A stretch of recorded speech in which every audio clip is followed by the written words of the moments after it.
ചോറ്റാനിക്കരയുടെ അടുത്ത് കൊച്ചുലക്ഷ്മി എന്നൊരു പെൺകുട്ടി ഉണ്ടായിരുന്നു. അവൾക്ക് 9 വയസ്സ്. നല്ല മിടുക്കി.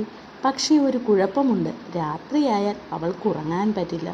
കണ്ണടച്ചാൽ ആരോ തോണ്ടുന്ന പോലെ, വിളിക്കുന്ന പോലെ ഒക്കെ തോന്നും. പേടിച്ച് നിലവിളിക്കും.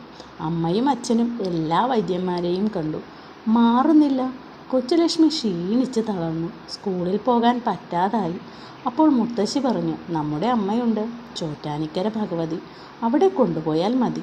ഒരു വെള്ളിയാഴ്ച കൊച്ചുലക്ഷ്മിയെ അമ്പലത്തിൽ കൊണ്ടുപോയി. നട തുറക്കുമ്പോൾ അമ്മ വെള്ള ഉടുത്ത് സരസ്വതിയായി നിൽക്കുകയാണ്. കൊച്ചുലക്ഷ്മി തൊഴുതിട്ട് കരഞ്ഞു, അമ്മേ, എനിക്ക് ഉറങ്ങണം, കൂട്ടുകാരുടെ കൂടെ കളിക്കണം, എന്നെ രക്ഷിക്കണേ. അന്നുച്ചയ്ക്ക് ഗുരുതി പൂജ നടത്തി. വൈകുന്നേരം ദീപാരാധനയും തൊഴുതു. നീല പട്ടുടുത്ത ദുർഗാഭാവത്തിലാണ് അമ്മ അപ്പോൾ. പൂജാരി കൊച്ചുലക്ഷ്മിയുടെ തലയിൽ തീർത്ഥം തെളിച്ചു. എന്തോ മാജിക്ക് പോലെ അന്ന് രാത്രി കൊച്ചുലക്ഷ്മി ഒറ്റയ്ക്ക് കിടന്നു. ഒരു ശല്യവുമില്ല. നല്ല മുല്ലപ്പൂ മണം. ആരോ തലയിൽ തലോടുന്ന പോലൊരു സുഖം. അവൾ സുഖമായി ഉറങ്ങി. പിറ്റേന്ന് രാവിലെ എഴുന്നേറ്റവൾ പറഞ്ഞു, അമ്മേ, ഇന്നലെ ചോറ്റാനിക്കര അമ്മ വന്നു. എൻ്റെ കൂടെ കിടന്നു. ഇനി എനിക്ക് പേടിയില്ല. അന്നു മുതൽ കൊച്ചുലക്ഷ്മിക്ക് ഒരു അസുഖവും വന്നില്ല.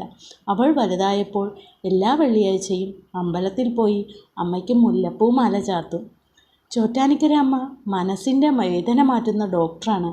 പ്രത്യേകിച്ച് കുട്ടികളുടെ പ്രാർത്ഥന അമ്മയ്ക്ക് വലിയ ഇഷ്ടമാണ്. പേടി വന്നാലും ടെൻഷൻ വന്നാലും ഉറക്കം വരാതിരുന്നാലും അമ്മേ ശരണമെന്ന് പറഞ്ഞാൽ മതി. അമ്മ കേൾക്കും, കാക്കും. എല്ലാവർക്കും അമ്മയുടെ കഥ ഇഷ്ടമായെങ്കിൽ ലൈക്ക് ചെയ്യാനും സബ്സ്ക്രൈബ് ചെയ്യാനും ഷെയർ ചെയ്യാനും മറക്കല്ലേ. എല്ലാവർക്കും നല്ലൊരു ദിനം നേരുന്നു.